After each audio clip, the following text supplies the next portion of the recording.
Ինչպես պետք է արտիստը գտնի բալանս, որ անի համ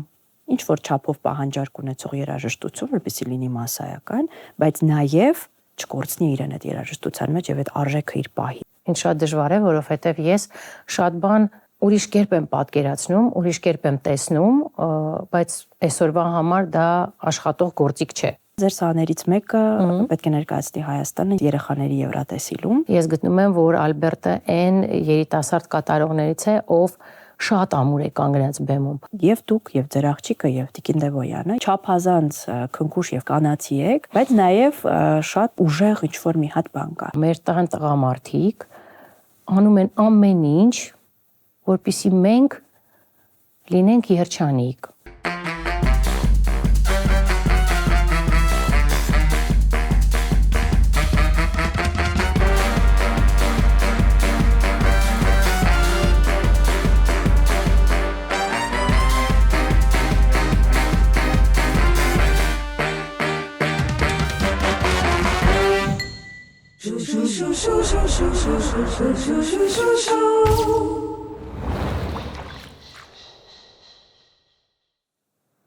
Ոնց եք։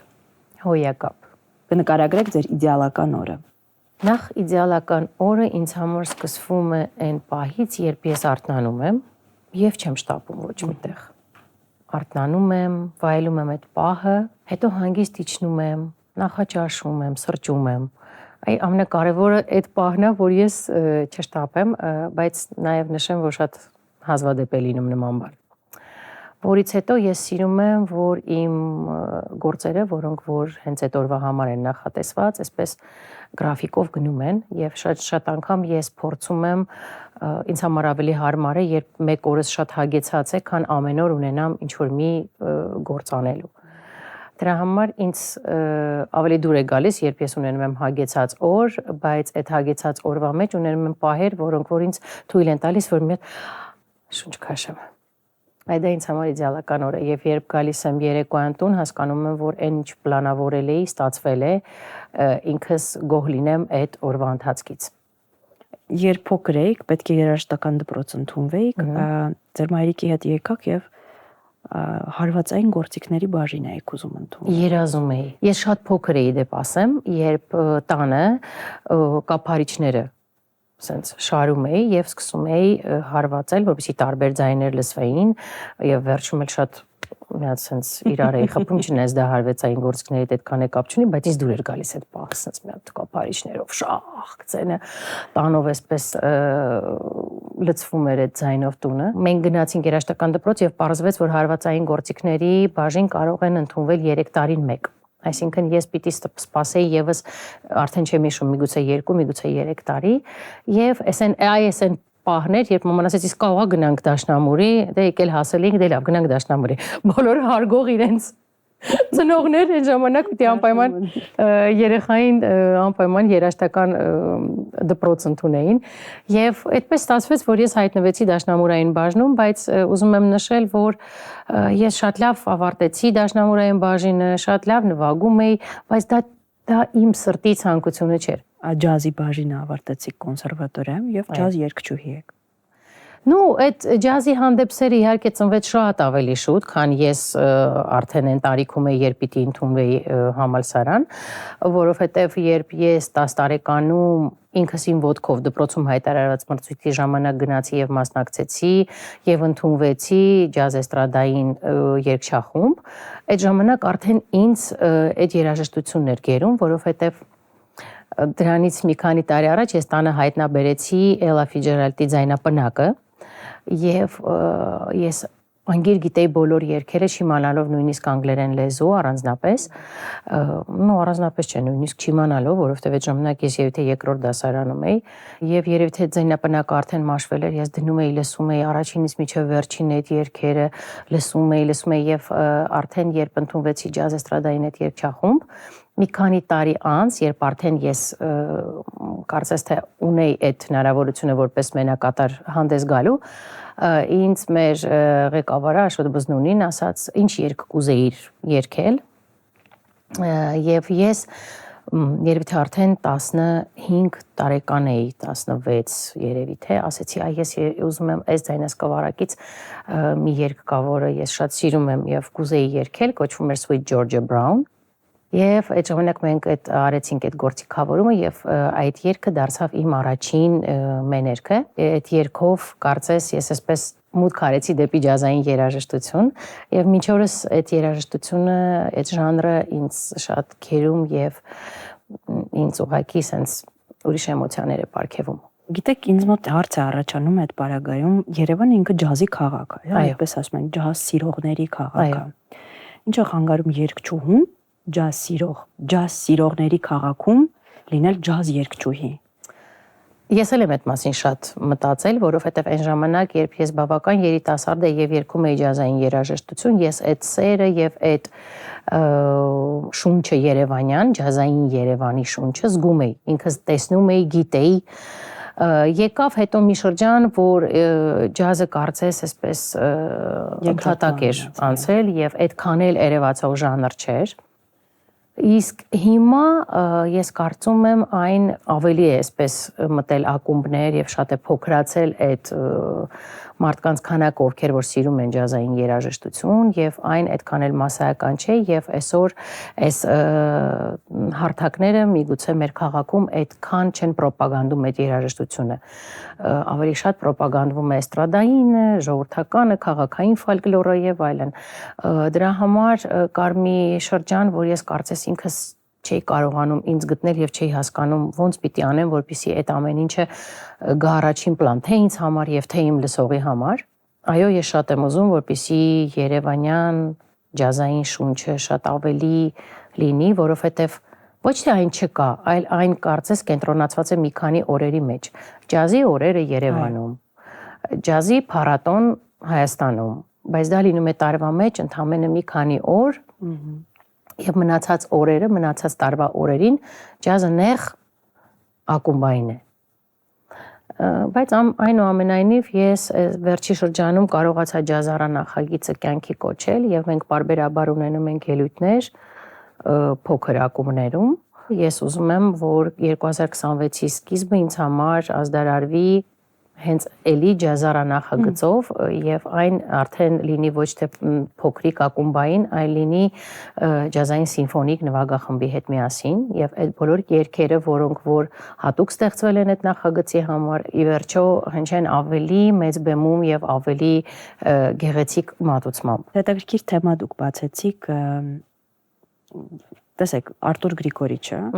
այսինքն իր դպրոցը անցած մարդիկ այդ իր արժեքը կրողն են, որ մարդ պետք է որակով երաժշտություն կատարի, հա։ Սա Արտուր Գրիգորիչի արժեքներից մեկն է։ Ու կարծում եմ, որ շատերը դրա կրողն են։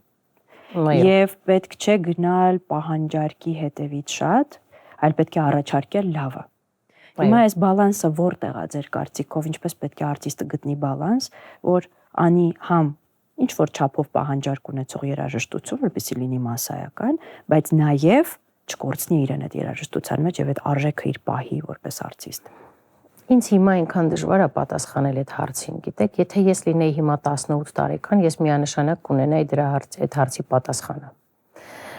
Ինձ հիմա շատ դժվար է, որովհետեւ իմ անցած ճանապարհը եւ իմ արած աշխատանքը շատ խիստ տարբերվում էր այն ամեն ինչից, ինչ կատարվում է այսօր։ Կամ միգուցե դա գործիքներից է, միջոցներից է, հնարավոր ճանապարհներով դու պիտի անես ինչ-որ մի բան եւ հասցնես դա հանդիսատեսին։ Առաջ այլ էր, ճանապարհները, գործիքները եւ ամեն ինչը այլ էր եւ ես կարծես դրան տիրապետում եի եւ կարողանում էի դրա մեջ շատ հեշտ գտնել լուծումներ։ Այսօր ինձ շատ դժվար է։ Ինձ շատ դժվար է, որովհետեւ ես շատ բան ուրիշ կերպ եմ պատկերացնում, ուրիշ կերպ եմ տեսնում, բայց այսօրվա համար դա աշխատող գործիք չէ։ Դրա համար ես հիմա կարծում եմ ոչ միայն ես, նաև իմ սերնդակիցներից շատ-շատերի մոտ այդ բախում այդ պայքարը կա։ Ես իհարկե այսօր մի քիչ այդ ելքը գտնում եմ նրանում, որ ես ականջալուր եմ լինում օրինակ իմ աղջկա խորհուրդներին, օրինակ իմ ուսանողների, աշակերտների ինչ որ հարցադրումներին եւ եւս խորհուրդներին, բայց միևնույն է, երբ դու ունես ներքին պայքար, այդ պայքարը միշտ քեզ խանգարում է։ Դու ուզում ես եւ անել այն ինչ որ քո սրտին եւ քո հոգուն է մոտ, եւ դու ուզում ես անել այն ինչ որ իրենից ներկայացնում է պահանջարկը, բայց դու չես կարող անել դա այդպես, դու պիտի անես էլի այդ պահանջարկին համապատասխան, բայց էլի քո պատկերացումներով եւ մոտեցումներով այդտեղ սկսում են այդ բախումները։ Դրա համար եկավ մի պահ, երբ ես էլ սկսեցի չմտածել։ Ես ուղղակի անում եմ այն ինչ որ ինձ դուր է գալիս,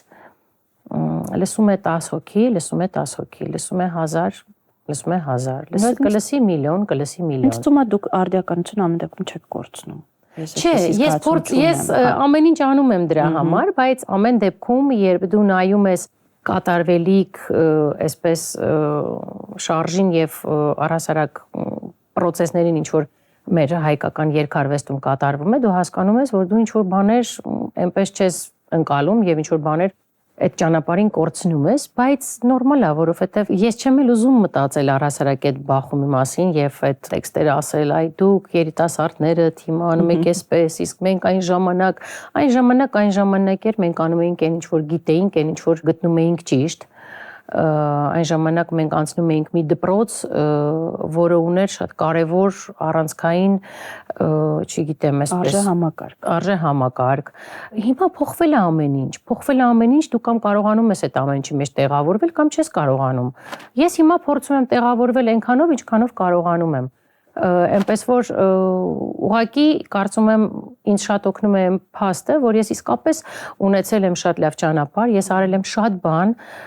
ինչը ինձ շատ գոհացնում եւ շատ երջանկացնում է, եւ ես շատ ուրախ եմ, որ ես այսօր քիչ շատ դա չի էականը։ Ես այսօր կարողանում եմ ստեղծագործել, կարողանում եմ անել նոր նախագծեր, որոնք ինձ հաճույք են պատճառում։ Ես շնորհակալ եմ առհասարակ Աստծուց, որ ես այսօր կարողանում եմ ինձ թույլ տալ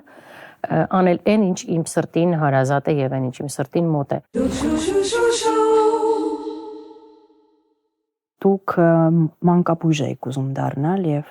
ենթադրում եմ, որ դա երեխաների հետ աշխատանքն է, երեխաների մոտ լինելու մղումն էր։ Դա չստացվեց, բայց ստացվեց այնպես, որ դուք ունեք ձեր երգի դպրոցը եւ ելի շարունակվում է երեխաների հետ շփումը։ Այստեղ կարելի ասել, որ ձեր երազանքն իրականացավ։ Այսինքն այն երեխաների հետ աշխատանքի, այո, երազանքն իրականացավ։ Ես էլ եմ կարծում, որ կապը շատ անմիջական է այդ։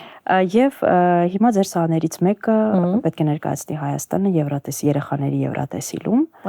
Ինձ հետաքրքիր է որպես երգչուհի, որը մրցույթների է մասնակցել, Եվրատեսիլին չի մասնակցել, ինչպես զգացողություն է, երբ դու ինքդ չես մասնակցել այդ մրցույթին, չես էլ հավակնում հիմա, գնալ մասնակցել, բայց պատրաստում ես մեկին, ով գնում է այդ մրցույթին մասնակցելու, ինչ զգացողություններ են։ Նախ ես ինքս երբեք չեմ սիրել մրցույթներ, լինեմ անկեղծ։ Նույնիսկ երբ ինձ հրավիրում են ժյուրի, դա ինձ համար շատ դժվար պահ է եւ ես ինքս չեմ սիրում, որովհետեւ գտնում եմ, որ դու ինքդ քեզ գցում ես այդ ստրեսային վիճակի մեջ, որը ինձ այդքան էլ դուր չի գալիս։ Ինչ վերաբերվում է մեր Ալբերտին, ով այս տարի ներկայացնելու է Հայաստանը մանկական Եվրատեսիլում, ապա ես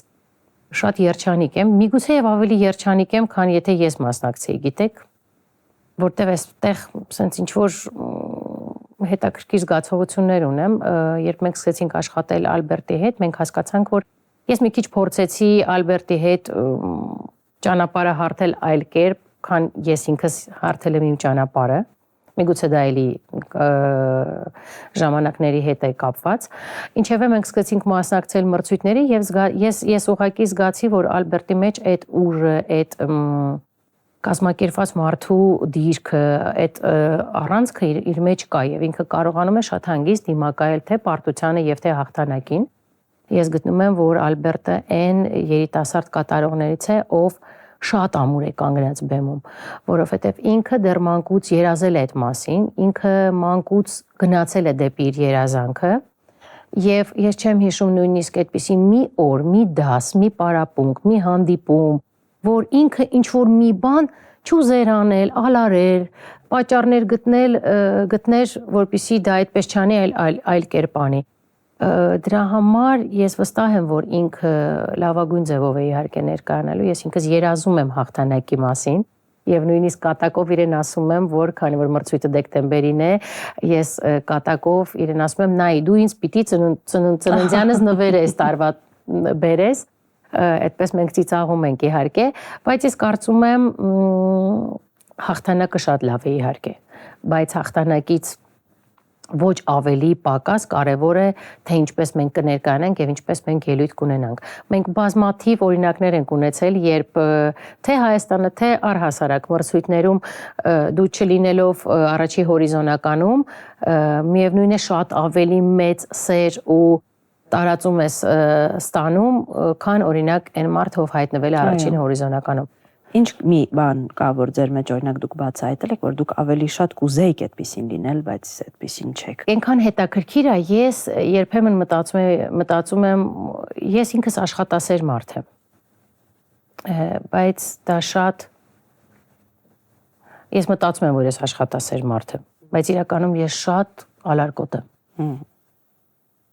Ես շատ կուզեի լինել 10 անգամ ավել աշխատասեր, քան կամ։ Ես շատ կուզեի լինել շատ ավելի ամբիցիոզ, քան կամ։ Որովհետև երբ դու ամբիցիոզ ես, երբեմն մարդիկ մտածում են, որ դա շատ վատ է։ Ես կարծում եմ, որ դա վատ չէ, որովհետև երբ դու ունես այդ ցանկությունները եւ այդ հավակնությունները, դու փորձում ես գոնե անել ամեն ինչ, որպեսզի հասնել դրան։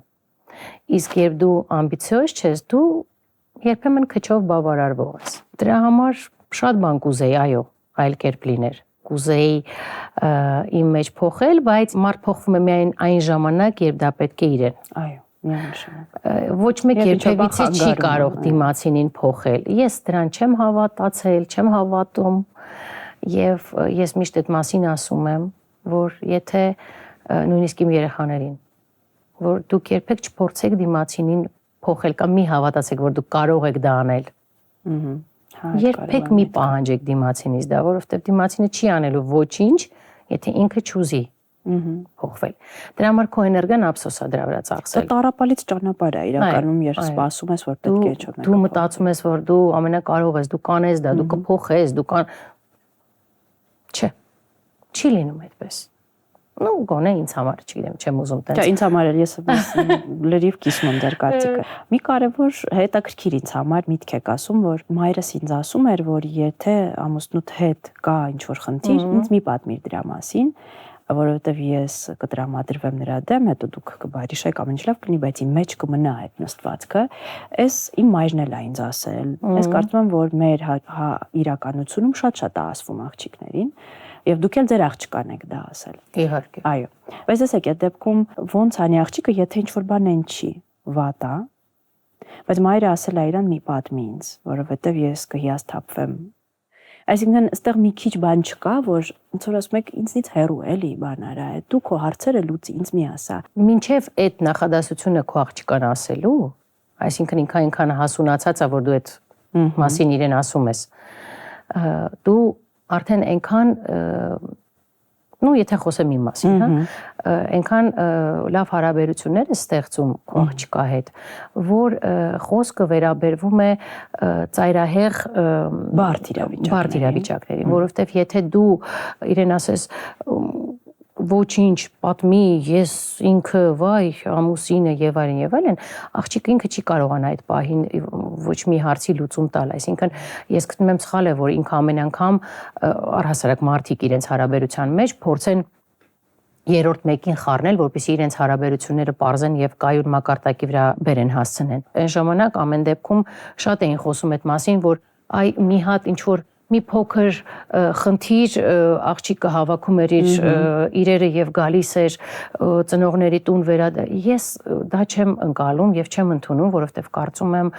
դու այդ ծայրահեղ քայլերի պիտի գնաս, երբ հասկանաս, որ դու ինչ որ մի բան սխալ ես այդ մարդու մեջ ընկալել, որովհետեւ հազարավոր իրադրություններ են լինում, որ դու հասկանում ես, որ դա պահեր եւ այդպիսի արձագանքեր, այլ ոչ թե մարդու մոտեցումն է քո հանդեպ։ Այ եթե դու հասկանում ես, որ մարդու վերաբերմունքն է քո հանդեպ սխալ եւ փորձում ես այդ ժամանակ այդ հարցերի պատասխանները գտնել, ես դա հասկանում եմ։ Բայց երբ դու պահիտակ ինչ որ մի հատ բան է, որ գիտեք, բոլորիս այնքան էմոցիոնալ պորտկումներ են ունենում, դու չես կարող ամեն բառի համար նեղանալ եւ հեռանալ այդ մարդուց։ Այդպես երբևիցե չեն կառուցվում հարաբերություններ։ Առհասարակ հատկապես ընտանեկան հարաբերությունները կառուցվում են զրկանքների վրա, երբ որ դու ինչ որ մի բան ներում ես, երբ որ դու ինչ որ մի բան ավել չես ասում, մի պահ լռում ես, մի պահ դիմացինն է լռում, մի պահ չլսելու ես տալիս, մի պահ չտեսնելու ես տալիս։ Միայն այդպես են այդ հարաբերությունները կառուցվում եւ լինում ամուր։ Եթե դու ամեն խոսքի եւ ամեն արարքի վրա այդպիսի էմոցիաներ ունենաս, որոնք ունենան երրորդ մարդու պարզաբանումը, նույնիսկ եթե դա ծնողդ է, դու չես կարող երբևիցե, որտեղ դու չես հասկանա, այդպես էլ չես հասկանա վերջը ձեր հարաբերությունները ինչի վրա էին հիմնված։ Խոսքը դրա մասին է։ Ես կարծում եմ, որ մարդ պիտի խորհուրդ հարցնի միայն այն մարդուց, ով երջանիկ է, ով ունի կայուն հարաբերություններ։ Այն մարդ, ով չունի, դա կարևոր չէ ինչ պատճառներով, ոչ թե ինքը չի կարողացել, չունի այդ հարաբերությունները, դեռ չունի այդ երջանկության զգացողությունը, այդ սերը դեռ չունի իր մեջ, ես գտնում եմ, որ այդ մարդուց խորհուրդ հարցնելը սխալ է։ Ես երբեք նման մարդուց խորհուրդ չեմ հարցնի եւ նման մարդու հետ չեմ քննարկի իմ ընտանեկան կամ իմ զգացմունքների հետ կապված ոչ մի հարց։ Շատ կարևոր խորհուրդ եք տալիս, որտեղ ես կարծում եմ միայն երջանիկ մարդը, միայն այն մարդը, ով ունի իր հոգու մեջ սեր, ով կարողացել բառը չասեմ, ով ունի այդ հարաբերությունները իր կյանքում, միայն այդ մարդը կարող է քեզ ճիշտ խորհուրդ տալ։ Բայց ճիշտ եք ասում, կարողացել, որովհետև դա բաժանակիր աշխատանք է։ Լավ հարաբերություն կառուցելը շատ բարդ բան է։ Այդ բառից մի քիչ խուսափեցի, որովհետև մարդիկ կան, որ ուղղակի դեռ չի ստացվել։ Կարող է ստացվել, ու դրա համար որպեսզի ստացվի, պետք է կարողանաս անել շատ բան։ Ձեր ընտանիքում կան 3 գեղեցիկ եւ հաջողակ կանայք։ Տպավորություն կա, որ կանանց շատ մեծացրած է, հա, ուռճացրած չեմ ասում, մեծացրած։ Իսկ տղամարդկանց դերը ավելի փոքրացրած է, բայց արի ուտես, որ այս տղամարդիկ ոնց որ ամեն ինչ ամեն օր անում են, որ այս կանայք ավելի մեծանան, բայց միաժամանակ այս կանայք չեն դառնում տղամարդ կին, հա, որտեղ շատ է լինում այդպես, երբ կինը շատ հաջողակ է, կողքի տղամարդը ամեն ինչ անում է, որ ինքը էլ ավելի մեծանա, կինը ինչ որ տղամարդու հատկություններ է ձեռք բերում։ Ես վստահորեն կարող եմ ասել, որ եւ դուք եւ ձեր աղջիկը եւ Տիկին Դևոյանը երեքդ էլ չափազանց քնքուշ եւ կանացի եք, բայց նաեւ շատ տենց ուժեղ ինչ որ մի հատ բան կա։ Ոնց եք համադրում այդ ամեն ինչը։ Երբ մի անգամ ինձ հարցրեցին, այ օրինակ իմ կյանքի տղամարդը Հովհաննեսը ինձ համար այն միակն է, որ օրինակ որ հատկությունն է իր, որ ինձ այտենց գերել է եւ ես չեմ պատկերացնում իմ կյանքը առանց իրեն։ Հենց առաջինը երևի դա էր, որ ես պատասխանեցի, որ այն առաջի օրվանից, երբ մենք հանդիպել ենք եւ երբ մենք միասին ենք, իսկ հետո արդեն երբ մենք ամուսնացանք եւ ես շատ ավելի པարզ տեսա իր հարաբերությունները մամայի հետ, հետո երբ ծնվեց իմ աղջիկը, ես տեսա իր հարաբերությունները իր աղջիկա հետ, ես հասկացա մի բան, որ այո, մեր տան տղամարդիկ անում են ամեն ինչ, որպեսզի մենք լինենք երջանիկ, որպեսզի մենք հնարավորինս քիչ լինենք կենցաղային խնդիրների մեջ, որպեսզի մենք կարողանանք ժպտալ եւ լինել գեղեցիկ։ Եվ ես կարծում եմ, եթե տղամարդը այդ հնարավորությունը քեզ տալիս է, դու արդեն ինքդ էլ կարիք չունես այդ բեռը ուսերիդ վրա տանելու։ Եվ իմ ամուսինը, եւ Տիկին Դևոյանի ամուսինը, ես ուրիշ հարաբերություններ չեմ տեսել մեր տանը։ Ես նույնիսկ հիշում եմ, երբ ես երեխա էի եւ իմ ծնողներին էի նայում, ես շատ լավ հիշում եմ, երբ պապան գալիս էր տուն ուղակի ծաղկե փնջով եւ ուղակի մամային վերում էր այդ ծաղկե փունջը, ոչ թե մարտի 8 էր կամ ինչ որ մի ծննդյան օր էր կամ ուղակի Ես երբ հիշում եմ, որ իմ մաման խանութ չէր գնում, ամեն ինչ papan էր անում, որպեսզի մաման այդ ծանրոցներով չգա տուն, ես այդպես եմ մեծացել եւ հետո դրանից 10 անգամ ավել տեսել եմ վերաբերմունք եւ առհասարակ մոտեցում իմ ամուսնու կողմից, սկեսրայրիս կողմից եւ դա է կարծում եմ ամենա այս հաջողությունը, որ մենք կարողանում ենք իսկապես զբաղվել մեր սիրած աշխատանքով, իսկապես լինել կին, չվերցնել ավելորդ բեռ եւ պատասխանատվություն մեր ուսերին, որոնք որ մեր տղամարդիկ անում են։ Եվ մեզ տալիս է այդ երևի թե հնարավորությունը լինել ավելի թեթև եւ այդ երջանկության զգացողությունը, որը որ կարծում եմ մարդու հոգում եթե կա, ապա դեմքին տպվում է։ Ինչ մի կարևոր բան կա, հատկություն, որ դուք սովորել եք Տիկին Դևոյանից։ Տեսել եք այդ հատկությունը եւ սովորել։ Շատ բան կա, անկեղծ ասեմ, շատ ես շատ եմ փոխվել ամուսնանալուց հետո, որովհետեւ երբ դու ապրում ես մի տանիքի տակ, մի կնոջ հետ, ով ունի մեծ կյանքի փորձ, ով ունի հաջողություն, ով սիրված է, ով շատ սիրում է, չես կարող չսովորել։ Ես ոչ թե ինչ-որ մի բան sense նստում նայում եմ եւ մտածում եմ, այս մի բան ինչ լավ է ստացվում Տիկին Դևոյանի մոտ, հələ սովորեմ ոնց անում։ Չէ։ Դու ուղղակի երբ մարդու հետ ապրում ես, իսկ մենք ապրում ենք 25 տարի մի տանիքի տակ, դու ակամայից տեսնում ես, լսում ես, չգիտեմ, ուշադիր ես, հասկանում ես, ինչ որ մի բան ընդունում ես, ինչ որ մի բան չես ընդունում, բաներ կա, որ չէ, բաներ կա, որ հակառակը Տիկին Դևոյանն ասում, դու ինձ փոխեցիր։ Այսինքն, եթե դու ապրում ես մի մարդու կողքին, ով քեզնից ինչ որ մի բան ավել է արել, կամ քեզնից ինչ որ մի բան լավ է արել, կամ ինչ որ մի բան ուղղակի արել է, եւ դու դա գնահատում ես, ապա չսովորել լավը դա մի քիչ, ինչպես ես ասում եմ, անխելքություն կլիներ։ Ես ավելի զուսպ եմ դարձել Տիկին Դևոյանի կողքին։ Ես ավելի էմոցիաներս կառավարող եմ դարձել Տիկին Դևոյանի կողքին։ Իրականում շատ բան կա։ Մարդիկ երբ ապրում են, ասում են մի քիչ նմանվում են նույնիսկ իրար։ Այնպես որ կարողայով մենք նմանվել ենք ինչ որ բանով արդեն իրար։ Համենայն դեպս ես այս 25 տարիների ընթացքում չասեմ երբեք կամ չասեմ ոչ մի անգամ, բայց միգուցե այն ամենաառաջին տարիներին, չգիտեմ, ունեցել եմ միտք ապրենք առանձին մենք թե ոչ։ Իսկ հետո առհասարակ դրա մասին չեմ մտածել։ Եթե ես դրա մասին չեմ մտածել, դա նշանակում է, որ ինձ ոչինչ չկա այդ տանը խանգարող։ Եվ ես շատ երջանիկ եմ դրա համար։ Ժամանակին այդպիսի կարգ կար կամ չգիտեմ դա օրենքով չէր կարգավորվում, բայց այդպիսի կարգ կար չգրված, որ արտիստները բանակի կողքին էին։ Ու դուք շատ մեծ ճանապարհ եք անցել, զորամասերով գնում եք եւ քաջալերում եք զինվորներին։ Այդ համագործակցությունը ինչ որ կա, շարունակվում, այ կան այդպիսի մտքեր, թե չկան, թե դա իշխանության, օրվա իշխանության պահանջն է, ոնց է այդ ամեն ինչը էլի լինում։ Ես կարծում եմ դա եղել է կա ու այդպես էլ պիտի լինի, եթե դու համագործակցում ես հայոց բանակի հետ, ապա դա չի կարող լինել միայն քո ցանկությունը։ Ես հիշում եմ, մենք ժամանակին շատ ենք եղել զորամասերում համերգներով, ես իրականացրել եմ ինքս իմ նախագիծը բանակի կողքին, որը որ անդրադառնում էր հենց այն զորամասերին, որոնք որ սահմանամերձ զորամասեր էին, բայց ես ուզում եմ ասել եւ կարող եմ նույնիսկ վստահ այդ մասին ասել, որ ինչ որ ես հիմա կասեմ, դա միայն իմ մասին չէ։ Անկախ նրանից, թե որն է հիմա իշխող ուժը, յուրաքանչյուր արտիստ միշտ պատրաստ է լինել բանակի կողքին։ Ես վստահորեն կարող եմ ասել, որ չկա այդպիսի արտիստ, որին այդ առաջարկը լինի եւ որը որ հրաժարվի երգել կամ ելույթ ունենալ զինվորների համար։ Դա չի եղել, դա չկա այսօր եւ դա չի լինի երբեք։ Որովհետեւ այդ այնպիսի բան է, որ յուրաքանչյուր